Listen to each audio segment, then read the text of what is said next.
Hey there. Hope you're having a great day. I'm glad you're back to join me. We're going to get into chapter 5. And in this chapter, we're going to learn about attachment style. Personally, it's one of my favorite subjects because it helps us to understand how we handle relationships and whether we are having healthy relationships or unhealthy ones. And we're going to discover more about that as we get into this chapter. So buckle up and let's go. It says, urged by my need, invited by the promises, called by thy spirit, I enter thy presence, worshiping thee with godly fear, awed by thy majesty, greatness, glory, but encouraged by thy love. And that is taken from the Valley of Vision.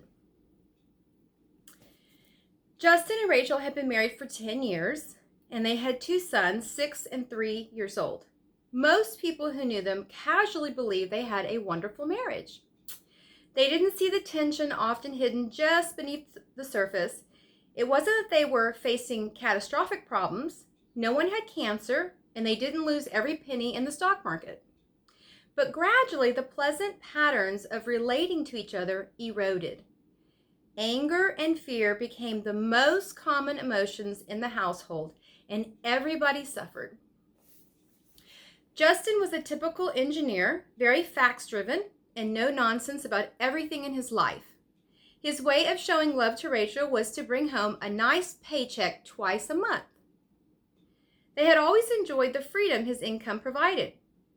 Rachel was from a broken home, and she treasured times of closeness with Justin.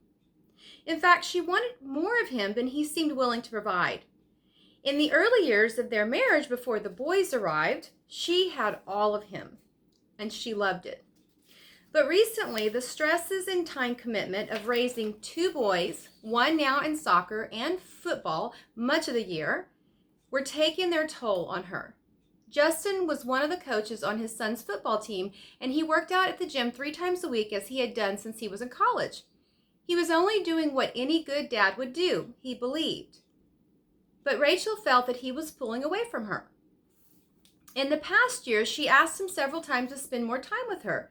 She pleaded with him to be closer to her, but her pleading only drove Justin away. He couldn't stand to feel smothered, and when he pulled away, she became even more desperate and needy, causing him want to run even farther and faster. This dance continued for months until Rachel talked to her pastor. After she told him the story, she blurted out in tears, "What's wrong with us? It seems like we're going in opposite directions, and we can't connect with each other anymore." As is true of many couples, opposites attracted at first. Later, under the strains of daily life or the sudden shock of trauma, the personality traits that attracted them to each other when they were dating now drove them apart. They despised the qualities they once admired in each other. They seemed to be coming from 2 different planets, and in fact, they perceived the world in very different ways. They probably won't find peace and love until they understand why they think, feel, and act the way they do. 4 styles of relating. So every single person listening to this book right now has a relationship style, whether you know it or not. You have a relational style, and by the time you're finished listening to the chapter, you will have discovered yours. But what's important to understand right now is that your relationship style and core relational beliefs usually do not show up until you're under stress or duress, or you experience disappointment in some ways. 4 distinct relationship styles are developed based on the way we answer the 2 most crucial questions. Number 1, am I worthy of love? And number 2, are others capable of loving me? The way we relate to people, situations, and even God is determined to a significant degree by the nature of our relationship with our parents when we were very young. This doesn't mean that what happened when we were little children is totally determinative and we are locked into roles and perceptions for the rest of our lives, nor does it mean that sinful behavior is excusable and should be blamed on your parents. What it does mean is that we do need a clear understanding of the hills some of us have yet to climb along the highway of both emotional and spiritual maturity. Now let's look at these 4 styles. This is a brief overview. Stemming from the 2 crucial questions are 2 dimensions of adult relationship beliefs. There's view of self, which is beliefs of self-worth, and then there's a view of others, and that's beliefs about whether others are trustworthy and reliable. Researchers have used the answers to these questions to develop a 4-category system for understanding your attachment style. These styles are a reflection of the underlying internal working models of how we see and interpret our closest relationships. There are 4 primary styles of relating. They're secure, anxious, avoidant, and fearful. So the secure attachment describes those who hold a positive view of their self and others because they believe they are worthy of love and that others are capable and accessible when they need them. Secure people are comfortable with both closeness and independence. Anxious people hold to a negative view of their self and an unrealistically positive view of others. As a result, they are usually anxious in relationships and have an unhealthy fear of abandonment because they believe they are not worthy of love. Avoidant people are the opposite of anxious people, in that avoidants have an overly positive view of their self, but an excessively negative view of others. People who are avoidant are uncomfortable with closeness and tend to become overly self-reliant because they do not believe others will be there for them. And then fearful people have a negative view of both their self and others. These adults have a very difficult time with intimacy and closeness, and they often avoid relationships altogether. Researchers have also helped us understand these relationship styles based on levels of attachment anxiety and attachment avoidance. There's actually a figure or a description with a box, and I'll see if I can explain that. But first, I'm going to read this part. So secure adults experience low levels of avoidance and anxiety. They are comfortable with closeness, experience feelings of positive self-worth, and have healthy means of coping with stress, particularly by seeking out loved ones. That's the one we want to be in. Anxious adults show increased levels of anxiety and decreased levels of avoidance. They are insecure in relationship security. They have a low sense of self-worth, are afraid of rejection, crave closeness, and are obsessively worried, needy, and clinging in their closest relationships. Avoidant adults report high levels of avoidance and lower levels of anxiety. They have an overinflated sense of self-worth and are uncomfortable with closeness. And then the fearful adults experience high levels of avoidance and anxiety, seek acceptance and self-worth from others, but fear that others are not capable of meeting their needs, and therefore they are uncomfortable with closeness and building intimacy. So the box, if I can explain it, the view of self for the secure is they have a positive view and they have low anxiety, and then that's a secure. The avoidant downplays intimacy. They're overly self-reliant. The anxious is preoccupied with relationships and abandonment, and then the fearful are fearful of intimacy and socially avoidant. And that's Bartholomew's model of self and other, if you want to learn more about that. So let's get into the secure attachment. Psychotherapist Virginia Satir famously remarked that children don't need perfect parents to grow up emotionally strong and healthy, but they need good enough parents. Moms and dads who do an adequate job providing safety, encouraging exploration, and responding appropriately to their child's cries for reconnection enable the child to answer yes to both crucial questions. The child feels worthy of love and is convinced that his parents are fully capable of giving him the affection and encouragement he needs. The parent's attentiveness to the child's needs help him internalize this conclusion. My needs are legitimate, and my parents are glad to meet them. He realizes that the most important authority figures in his young life, mom and dad, are trustworthy, and since they aren't threatened by his expressions of emotions, he isn't threatened by them either. As secure children grow up, they feel equally comfortable with intimate relationships and their own sense of autonomy. That is, they aren't too needy or too independent. They develop wisdom in relationships, perceiving who is trustworthy and who is not. But they aren't black and white thinkers. They are secure enough to look at shades of gray in people and situations.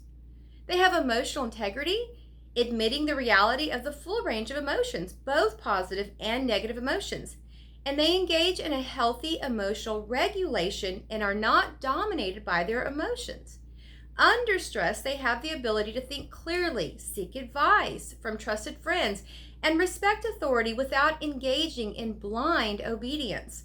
In short, secure people aren't afraid of emotions, their own or anyone else's. They are willing to seek and accept comfort from other people.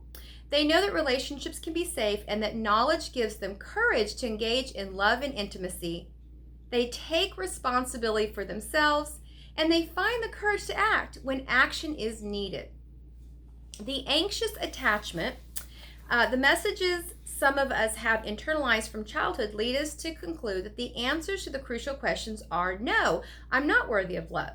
But yes, people are around me and they really care.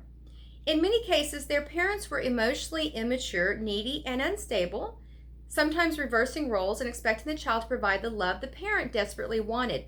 And these parents feel threatened by the child's innate desire to explore her world and instead insisted on the child staying close. So the child internalizes this environment and learns to value intimacy at the expense of autonomy. Without a sense of self-confidence learned through exploration, the child learns powerfully negative self-perceptions such as, I'm incompetent, I can't do anything on my own, I need others to take care of me. She also believes she has to remain close to her parents at all times, so she develops an inordinate fear of abandonment. Anxious people haven't developed accurate perceptions about others and don't have enough confidence to be autonomous. For these reasons, they trust too much, often trusting untrustworthy people to come through for them. They are preoccupied with whether people love and accept them, and they experience the constant undercurrent of the fear of rejection. They second guess things they say to others, fearing they have said the wrong thing, and harm their fragile sense of security in the relationship. They crave closeness, but they are seldom secure in any relationship, even when others have proven over and over that they really do care. Their longing for love causes them to smother others with attention and affection, eventually driving them away and leaving the anxious person feeling abandoned and confused. Is it tough being an anxious type? Yes, because you don't believe you're worthy of love. Is it tough loving an anxious type? Yes, because you can never love them enough. Those whose relationships are shaped by their anxiety look like long for intimacy but live in constant nagging fear of rejection. They are too needy, desperately looking for others to make them feel safe and secure. They trust too easily and unwisely, overlooking signs that others have not earned their trust. They are fragile and vulnerable to any perceived criticism, interpreting it as severe rejection. They hope that authority figures will finally come through and fix their problems, and they experience a deep, controlling fear that they aren't competent to make it on their own. In the opening story of this chapter, Rachel showed signs that she is an anxious person. Justin was initially attracted to her because he felt he could be her champion, but her neediness began to smother him and drive him away. The poor view of self characterized by the anxious person can and often will develop into very subtle ways without many of us even knowing it. So, for example, a child who is pulled between two divorced parents could be made to feel guilty for wanting to spend more time with one parent and not the other. If the parents in turn punish the child by withholding benefits or time from her for wanting to be with the other parent, the child will most likely perceive she is not worthy of love unless she does as others want her to do. Now, the avoidant attachment. Some parents stimulate exploration in their children, but when the kids become anxious and cry out to reconnect, these parents interpret their pleas as weakness or manipulation. Now, in this environment, children develop a strong sense of autonomy, but a distrust of authority. They answer, yes, I'm worthy of love, But no, these people don't really care about me. Over time, they conclude that they have the skills and competency to make it on their own, and they have to, since no one is there to pick them up when they fail or become afraid. As adults, those who are avoidant may resist intimacy because it appears to be risky, painful, and smothering. More often, they simply don't see any need for close relationships. They are isolated. But unlike anxious people, they don't mind it at all. Those who are avoidant don't feel a lot of angst in strained relationships because they don't believe they need those people to survive and thrive. They are still human with real emotions, but they've repressed them so long that they don't even know many of their feelings exist. Avoidants tend to devote their emotional energies to competition at work and sports and in politics, and they express intense anger over losses and joy in victories. Their spouses, especially the anxious ones, wonder where the emotions go when they are alone at home or in the bedroom. In times of stress, avoidant people become more emotionally withdrawn, more intellectually focused, and more determined than ever to prove themselves at all costs. They seldom, if ever, express any relational needs. Instead, they just plow through life looking for the next opportunity to prove their worth by their successes. Is it tough being avoidant? Yes, because you don't trust anybody. Is it tough loving an avoidant? Yes, because they never really let you in. So avoidant people avoid intimacy because they don't see the need for it. They are confident in their abilities and are self-reliant. They commonly experience low levels of anxiety in relationships, even when others are very needy and demanding. They are very analytical about those in authority and seldom trust others very much. Withdrawn from those who express emotional needs, and have in effect business relationship with others, even close family members, with clear expectations of what each person will do to make a relationship work. Now we have the fearful attachment. Sadly, some children grow up in homes where the answer to both questions is a resounding no. These homes may have been physically, emotionally, and sometimes sexually abusive. Instead of love and stability, the child often experiences parents who exhibit out of control rage, fierce demands, or soul-numbing isolation. The child doesn't enjoy a safe haven, the joy of exploration, or the confidence of reattaching when times are tough. That's because the source of the child's comfort is also the source of pain and hurt. And without a secure foundation, the child becomes emotionally and relationally frozen in fear. Most days are another quest for survival, and his highest hope is to escape unscathed one more day. The fearful people really don't believe they are worthy of anyone's affection, but they don't have confidence that they can make it on their own either. They also tend to attract psychiatric diagnoses such as trauma and dissociative disorders, bipolar disorders, psychoses, and borderline and schizotypal personality disorders. In severe cases, children in abusive families learn dissociative behaviors to avoid the intense pain and overwhelming threats. Now, researchers are discovering more about how these types of experiences cause disintegration between the circuits in our brain responsible for feelings, emotions, and sensations, and the circuits involved in self-awareness, narrative memory, and rational problem solving. Children who grow up in chaotic and destructive home environments become relationally disorganized. They often can't figure out whom to trust, where to find safety, and how to gain confidence in their abilities. And with these discordant and disconnected perceptions about life, they can't find a consistent style to make relationships work. They might try virtually anything, expressing needs or never telling anyone how they feel, smothering others or remaining isolated, trusting too much or never trusting anyone at all. Every aspect of life, it seems, is up for grabs. They long for acceptance, but they are terrified that people will hurt them again. And not surprisingly, they have a deep, abiding distrust of authority figures. But they may secretly hope those in authority, such as their spouse, boss, pastor, and God, will finally come through for them and give them the love and support they've always wanted. Fearful people are terribly fragile, but they build a hard shell around their hearts in an attempt to avoid being hurt again. They long to trust someone, but they have difficulty trusting even those who have proven to be loving and honorable. Love and acceptance always seem to be just out of reach, if indeed they haven't given up entirely on ever finding love. So fearful people, they feel unloved and unwanted, unworthy of anyone's affection.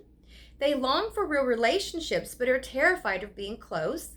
They lack confidence in their abilities to make life work. They are fragile, easily shattered, and vulnerable to any perceived offense. They believe they need to trust those in authority but just cannot. Sometimes remain isolated, but sometimes launch out into relationships seeking the connection they've always wanted. Their neediness, though, always almost drives people away. All right, so we've hit our 20-minute mark, and I'm hoping for a little bit of homework that you will listen and process and see which attachment style resonates with you. And again, some people repress, and so they struggle with even being mindful of what reality is for them in a sense. And so it's helpful to go back. You want to take a look at your parents, your caregivers. Honestly, take a look at your current situation with your relationships right now. It could be a spouse, it could be boyfriend, girlfriend, it could be children. Look at those people that are close to you and see if, try to remember if anybody's, complained that you're not available, or, they feel overwhelmed. There's just different ways that you can do some of this analysis so that you can get down to what attachment style you have. And the whole purpose is to ideally get to secure attachment. I have really great news. I've worked with people for over 23 years, and you can absolutely get from the worst attachment style to the healthier one, but it takes work. And the first part is you have to identify what is your attachment style so that you can begin to understand what was cultivated in you about yourself and about others. And then you can begin to, what I would say is, make exchanges. And so if you felt or you learned that you were not lovable, you start to work on the concept that you are lovable, and you begin to make exchanges, and you kind of break the binding associations neurologically, emotionally, and you begin to look at yourself and you look at others through a different lens. So there's absolutely hope. It's exciting because this is like the core of relationships. And I love watching individuals when they finally take radical self-responsibility and they're like, okay, this is what I am. And they're able to not get caught up in shame or condemnation, because I see that a lot. When we start to do a little analysis, sometimes people will they'll get blocked, or they kind of crump because they feel ashamed. And so you have to let all that go. There's no judgment, okay? You're not allowed to judge yourself, okay? My hope is you'll be honest and you'll be real, okay? Don't even, you don't have to ask why. You don't have to say this is bad, this is good. Just start with the assessment first. And as you do that, you'll be able to then know where you're at and then where you need to go from there. So this is some really good stuff. All right, so join back with me, chapter 5. It'll be chapter 5, part 2, and we'll just keep walking along. I'll see you soon.